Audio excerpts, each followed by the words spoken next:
दोस्तों नमस्कार। जब से पहलगाम में टेररिस्ट अटैक हुआ है, पूरी दुनिया में पाकिस्तान को लेकर कई तरह के विचार सामने आ रहे हैं और सिक्योरिटी एस्टेब्लिशमेंट्स में और पूरी दुनिया के डिप्लोमेसी सर्कल में जो पाकिस्तान को नाम दिया गया है, वो है लिपस्टिक ऑन ए पिग। एक ऐसा जानवर जो देखने में तो बदसूरत है, लेकिन अपने आप को सुंदर दिखाने के लिए लिपस्टिक का इस्तेमाल कर रहा है। शायद पाकिस्तान को भी लोगों ने सुअर के साथ कंपेयर इसलिए किया है कि टेररिज्म को as a state policy use करने वाला देश अपने आप को विक्टिम बता के लिपस्टिक लगा के निर्दोष साबित करने की कोशिश कर रहा है। लेकिन शायद दुनिया इस बात को मानने को तैयार नहीं है। यही कारण है कि इस समय पाकिस्तान की स्थिति काफी नाजुक है और भारत और बाकी जो डेमोक्रेटिक कंट्रीज हैं, उनको इस समय पाकिस्तान के ऊपर और दबाव बढ़ाना चाहिए। लेकिन सवाल इस बात का है कि क्या इस दबाव को बढ़ाने से पाकिस्तान की नीतियां बदलेंगी? सवाल ये है। इसलिए दोस्तों आज इसी बात की चर्चा होगी कि जो lipstick on A pig, Pakistan कितना भी कॉस्मेटिक चेंजेस कर ले, क्या वो अपनी जो अंदर की नीयत है, जो उसकी सोच है, क्या वो बदल पाएगी?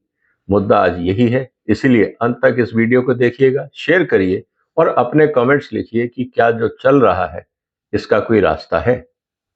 सबसे पहले तो बात ये कही गई है कि ओसामा बिन लादेन और जो पाकिस्तान के आर्मी जनरल्स हैं उसमें कोई फर्क नहीं है। सिर्फ इतना फर्क है कि एक आदमी ओसामा बिन लादेन के पास कोई ऑफिशियल डेजिग्नेशन नहीं था और वो गुफाओं में रहता था। पाकिस्तान जनरल्स के पास सरकारी ओहदे हैं और वो बड़े बड़े महलों में रहते हैं। सिर्फ इतना ही फर्क है।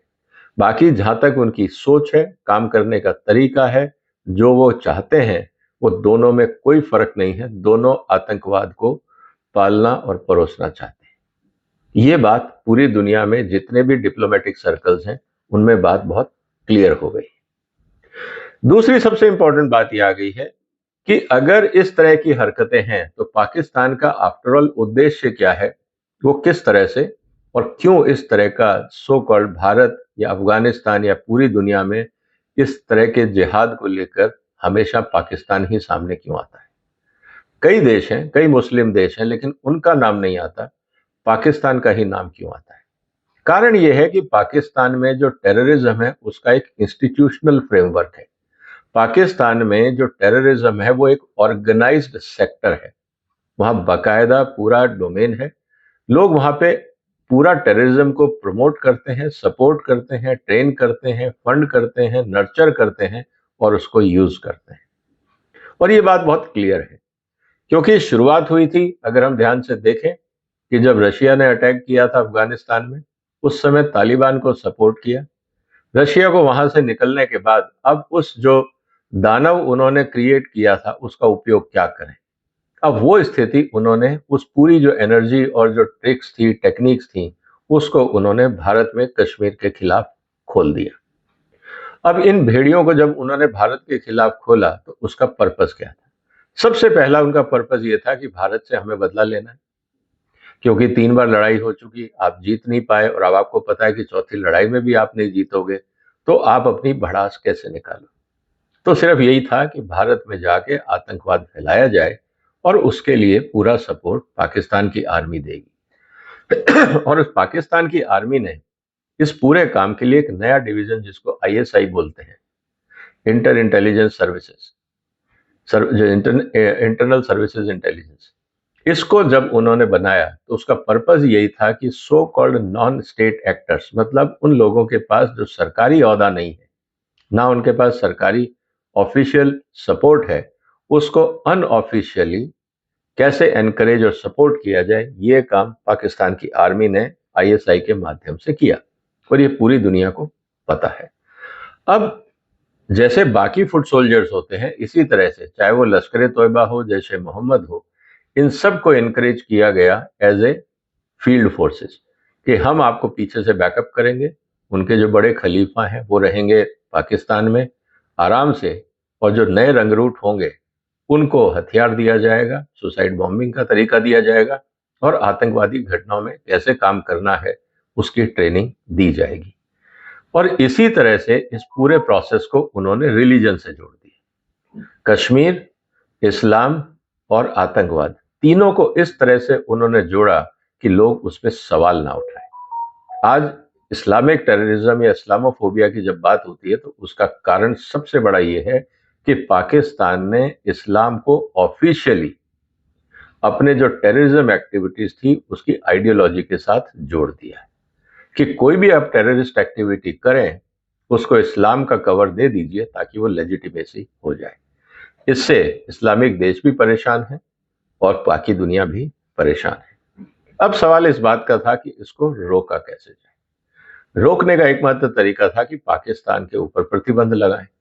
अब पाकिस्तान के ऊपर प्रतिबंध लगाने का एक ही तरीका था कि या तो आप पाकिस्तान को ब्लैकलिस्ट करें, लेकिन आज की दुनिया में एक ही देश चाहे तो ब्लैकलिस्ट नहीं कर सकता, क्योंकि ट्रेड रिलेशन अगर इंडिया नहीं करेगा तो चाइना करेगा, और चाइना को कोई फर्क नहीं पड़ता कि भारत में किस तरह की आतंकवादी घटनाएं होती हैं, बस चाइना में नहीं होनी चाहिए।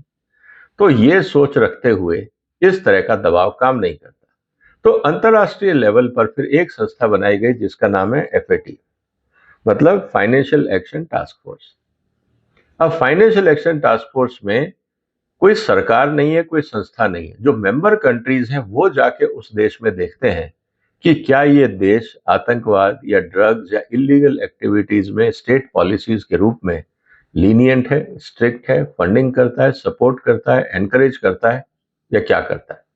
पूरी दुनिया ने जब इसका असेसमेंट किया तो उन्होंने पाया कि पाकिस्तान आतंकवादी घटनाओं और ड्रग्स को लेकर ज्यादा चिंतित नहीं है, इनफैक्ट उनको शरण देता है और प्रोटेक्ट करता है। इसीलिए उनको FATF ने पाकिस्तान को ग्रे लिस्ट में रखा, मतलब विद डाउटफुल इंटीग्रिटी।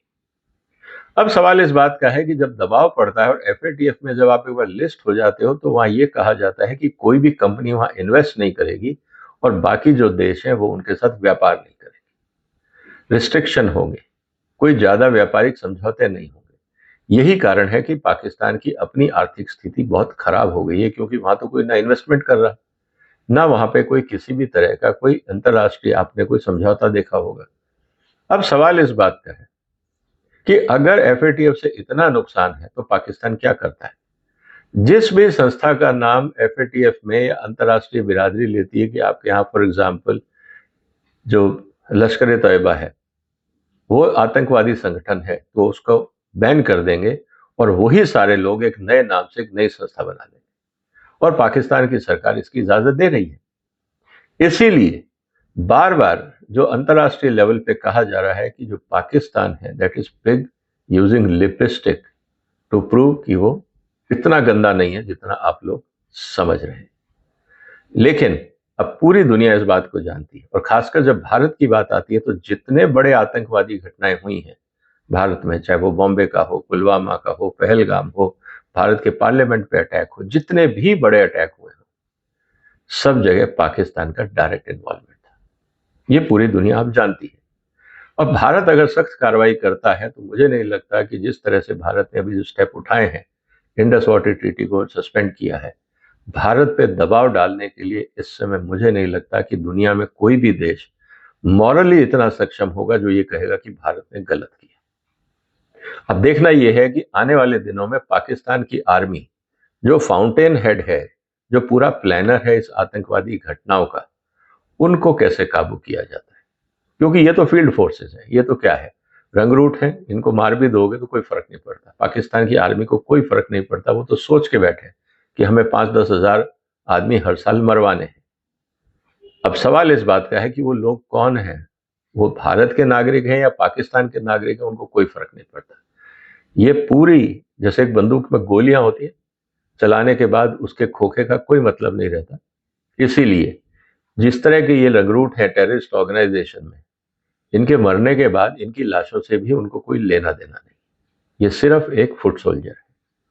तो इसीलिए जब तक पाकिस्तान की आर्मी, वहां की सरकार भी कुछ नहीं कर पाएगी, क्योंकि जैसा कहा जाता है पाकिस्तान के बारे में कि पाकिस्तान इज ए स्टेट जहां पे आर्मी हैज ए स्टेट, बाकी जगह तो स्टेट हैज ए आर्मी।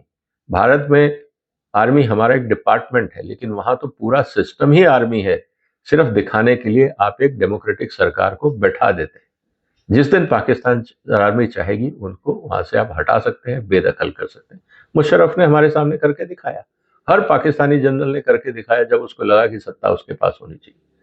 तो सवाल अब इस बात का है दोस्तों, पाकिस्तान की आर्मी को कैसे कंट्रोल किया जाए। तो इस पूरे गेम प्लान में जो पिग है वो है आर्मी हेडक्वार्टर। इस आर्मी हेडक्वार्टर को कैसे कंट्रोल किया जाए जो पूरी दुनिया में खासकर भारत के खिलाफ आतंकवादी घटनाओं को प्रमोट कर रहा है, अंजाम दे रहा है।